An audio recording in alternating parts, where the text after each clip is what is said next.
আসসালামু আলাইকুম প্রিয় দর্শক সকলকে স্বাগত জানিয়ে দিব অভিবাসীদের অনেকগুলো প্রয়োজনীয় খবর যা জানার অপেক্ষায় রয়েছেন। আপনি নিজে জানুন, একজনকে জানান ভিডিওটি শেয়ার করে। মে মাসের 18 তারিখ ভিডিওটি দেখছেন ইউটিউব, ফেসবুক দুই প্ল্যাটফর্ম থেকে। চ্যানেলটি সাবস্ক্রাইব করে ফেসবুক পেজটি লাইক ফলো করে যুক্ত থাকলে আমাদের প্রতিদিনের আপডেট তথ্য আপনি প্রতিদিনই দেখতে পারবেন। কোন দেশ থেকে আপনি এই ভিডিওতে যুক্ত হয়েছেন কমেন্টস করবেন, ইনশাআল্লাহ আপনার কমেন্টসে রিপ্লাই করব। আলহামদুলিল্লাহ, লিবিয়াতে যে অস্থিরতা চলছে, আমরা গতকালই এই তথ্যটি আপনাদেরকে দিয়েছিলাম, তা হচ্ছে গেম অনেক বাড়বে, যার কারণ ভূমধ্যসাগরে বর্তমানে অনেকগুলো এনজি সংস্থা রয়েছে যারা থাকলে গেম এমনিতেই বেড়ে যায়। সর্বশেষ প্রতিবেদনে ইতালি দ্বীপ ল্যাম্পুদোসা হটস্পট কর্তৃপক্ষ যে প্রতিবেদনটি প্রকাশ করেছে তারা বলেছে 3টি নৌকা থেকে 251 জন শরণার্থীকে তারা উদ্ধার করেছে এবং সর্বশেষ 211 জন শরণার্থী রয়েছে হটস্পটে।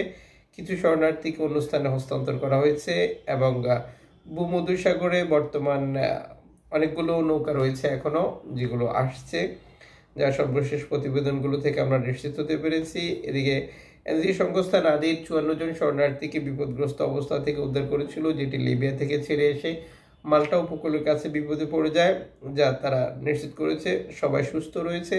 উদ্ধার করার পর অভিবাসীদেরকে ইতালি দ্বীপে নামানোর জন্য তারা কাজ করছে, যা এই প্রতিবেদনে যুক্ত করেছে।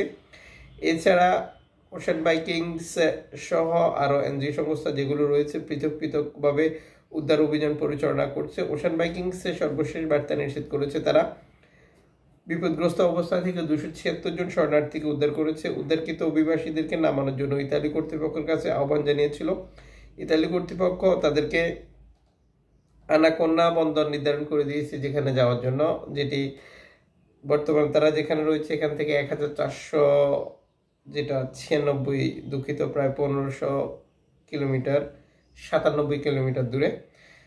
যদিও ইতালি সরকারের এই সিদ্ধান্ত মেনে নিতে হবে এনজিও সংস্থাগুলোকে, এটি তাদের সিদ্ধান্ত, আইন অনুযায়ী এভাবেই কাজ করতে হবে, না হয় এনজিও সংস্থার বিরুদ্ধে তারা পদক্ষেপ নেবে, আটকে দেওয়া জরিমানা করার মতো ঘটনাগুলো যেটা আগে ঘটেছিল সামনের দিনগুলোতে ঘটবে। তো এনজিও সংস্থা সর্বশেষ প্রতিবেদনে নিশ্চিত করে সকল শরণার্থী সুস্থ এবং ভালো রয়েছে, এটি বিশাল একটি ভালো খবর। এদিকে মধ্যপ্রাচ্য সংকটের ব্যাপারটা আপনারা অবগত রয়েছেন যে বর্তমান ফিলিস্তিনি যে অভিবাসী রয়েছে বা দুঃখিত ফিলিস্তিনের নাগরিক রয়েছে তাদেরকে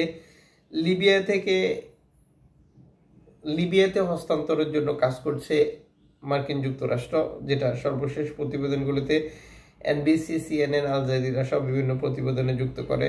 এই বিষয়টিকে আপনি কিভাবে দেখছেন কমেন্টস করবেন। লিবিয়ার যে অস্থিরতা সেটি অব্যাহত রয়েছে, আর এই সকল পরিস্থিতিতে অভিবাসী গেম অনেক বাড়বে। বর্তমানে লিবিয়াতে অবস্থানরত সকল বাংলাদেশিকে আমরা সতর্ক এবং সচেতন থাকতে বলবো বর্তমান পরিস্থিতি বিবেচনায় নিজের স্বার্থ সুরক্ষা নিশ্চিত করার জন্য। দেখা হচ্ছে আগামীকাল নতুন ভিডিওতে। সুস্থ থাকুন, নিরাপদ থাকুন সবাই সবার অবস্থান থেকে।